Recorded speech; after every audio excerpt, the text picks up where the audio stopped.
¿Cómo ser autodidacta en programación? ¿Cuáles son las ventajas y desventajas de ser autodidacta? Y algo bastante más importante es ¿cuánto tiempo se tarda en aprender un lenguaje de programación o un framework de programación siendo autodidacta? Todas estas dudas, no te preocupes porque no son únicas tuyas, sino que hay un montón de gente que las tiene.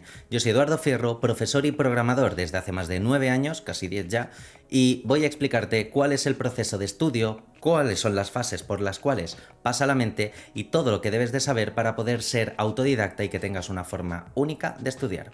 Vamos a darle.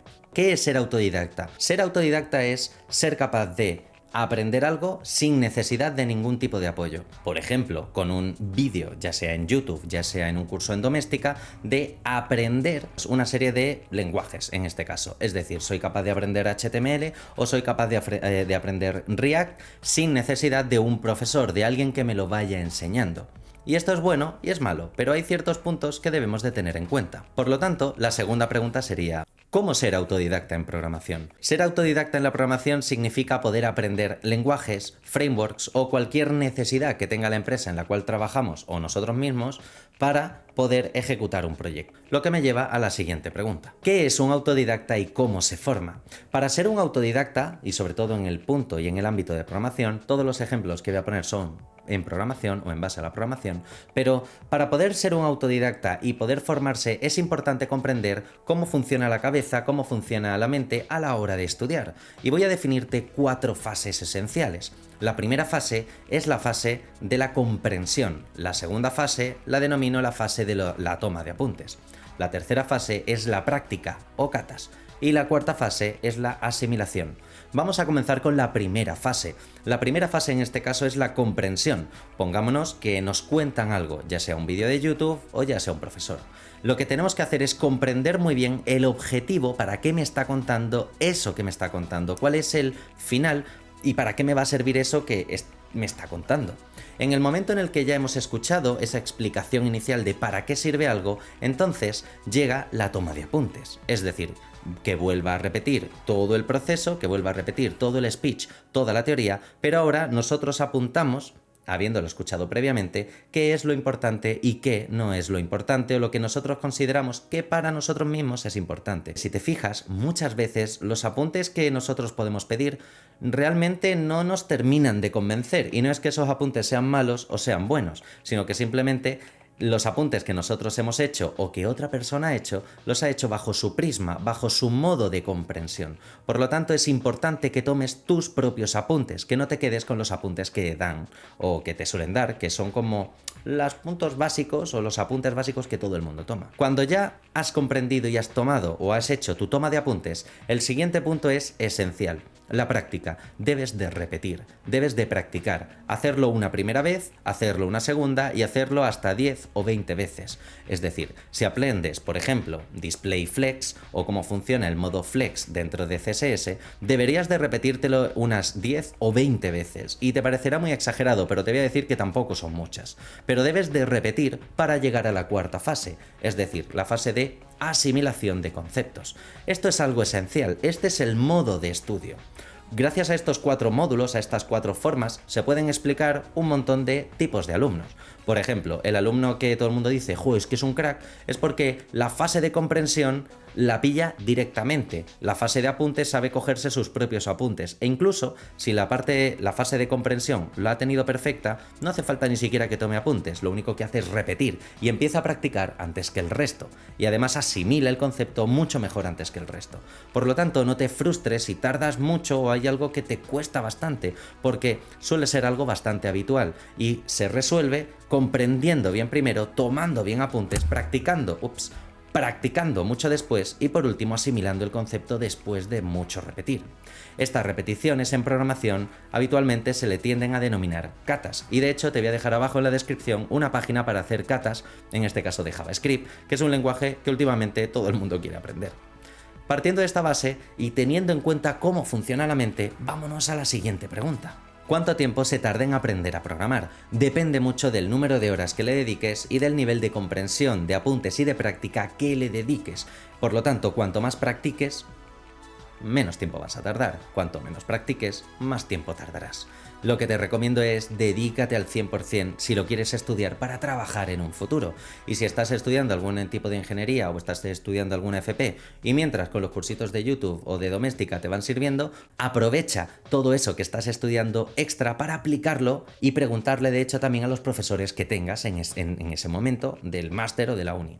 También esto es importante porque suele haber otra pregunta bastante habitual cuando hablamos de ser autodidacta. ¿Qué tiene que ver la actitud con ser autodidacta? Y ojito con esto porque esto tiene mucha chicha encima. Cuando hablamos de actitud, habitualmente en los vídeos de YouTube se ve una respuesta: debes de tener pasión. Y aquí difiero, es decir, sí, pero no. Me explico. Hay que tener en cuenta por un lado lo que es la actitud con C y por otro lado lo que es la aptitud con P. Y esto es muy importante porque una cosa es la actitud. Por supuesto, debes de tener una actitud con C positiva. Deberías de decir: quiero aprender esto, me apetece aprender esto y me gusta esto o me apasiona esto. Esa es una parte esencial. Pero la segunda parte es la aptitud con P. Y ojo con esto, porque la aptitud implica que seguramente sea una persona que puedas tardar más de lo habitual en aprender algo o tardar menos en aprender algo.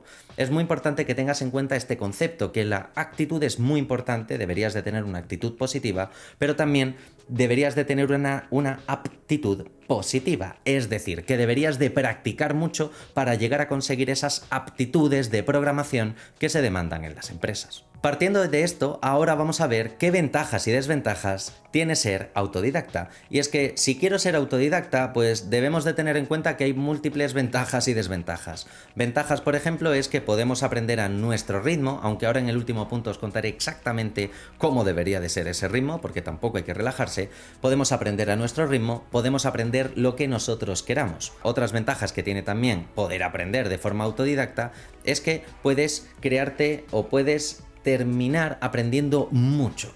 Pero claro, ¿cuáles son las desventajas? Primero es que si tienes algún tipo de duda, nadie te las va a resolver. O si buscas esa respuesta en Google o en YouTube, es posible que la persona que te lo explique no se pueda adaptar a ti, porque está dando al final una información excesivamente genérica.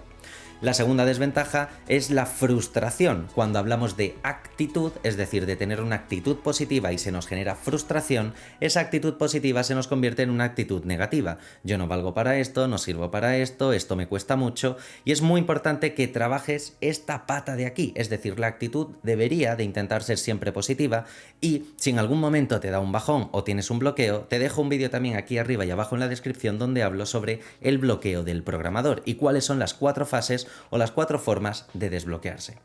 También hay que tener en cuenta que todo esto tiene una última pregunta o 2 últimas preguntas. ¿Cómo ser autodidacta y no morir en el intento? ¿Y cómo convertirme en programador o en un buen programador siendo autodidacta? Para ello, lo que deberíamos de tener en cuenta son varios trucos. El primero de ellos es: ponte una fecha límite para cuando estés estudiando. Es decir, que si tú te pones a estudiar un curso de doméstica o un curso de Udemy, ponte una fecha límite. Voy a tardar 2 meses en hacer esto. Tiempo necesario para repetir y echarle unas 3, 4 o 5 horas al día, en este caso a fuego para estudiarlo, y dependiendo del número de horas y del número de prácticas podrás acelerar el proceso.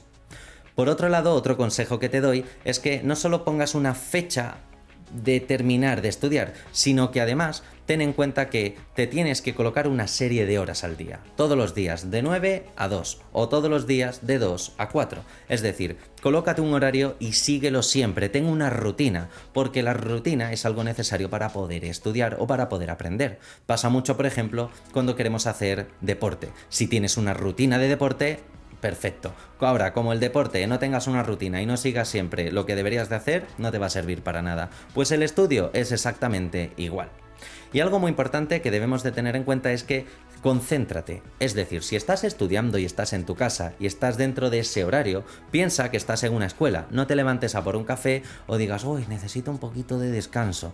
Intenta concentrarte y estar como si fuera una escuela de verdad, porque precisamente ahí es donde está la clave. En mi experiencia me he dado cuenta que, por ejemplo, hay muchos alumnos y muchas alumnas que cuando están presencialmente se concentran, pero cuando están en clase es: oye, me voy a levantar a por un café, dame un segundo. Y es como, no deberías de tener ese segundo segundo, porque estando aquí en la escuela no tendrías ese segundo. Por lo tanto, tómatelo de forma seria. Espero que todos estos consejos te hayan servido, te hayan gustado, y si así ha sido, dale a like, suscríbete, por aquí te dejo un vídeo espectacular que seguramente te encantará, y si haces clic aquí en mi Gepetto, te suscribes a mi canal. Así que un saludo y hasta la próxima. Chao, Crux.